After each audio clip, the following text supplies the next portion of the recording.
Today, I'm going to show you how to capture and manage receipts in QuickBooks Online. First, make sure you have a clear photo or PDF of the receipt. If you are taking a photo, make sure the full receipt is visible and the text is easy to read. Now, sign into QuickBooks Online and open the correct company file. From the left side menu, click Transactions. Then select Receipts. This opens the Receipts area where you can upload and manage receipt documents. Click Upload. You can choose a receipt file from your computer or drag and drop the file into QuickBooks. If you are using a mobile device, you can upload the receipt from your phone gallery or take a photo directly through the QuickBooks app. After the receipt is uploaded, QuickBooks will scan it and try to pull in details like the merchant name, date, amount, and payment method. Review the information carefully. If anything is missing or incorrect, edit the details manually.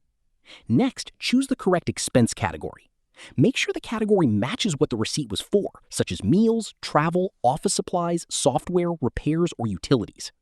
If the receipt matches a bank transaction already in QuickBooks, match it instead of creating a duplicate. If it is a new transaction, you can create the expense from the receipt. Before saving, review the merchant, date, amount, category, payment account, and attached receipt. Once everything looks correct, save the transaction. The receipt will now be stored in QuickBooks and connected to the correct expense. And that's how to capture and manage receipts in QuickBooks Online.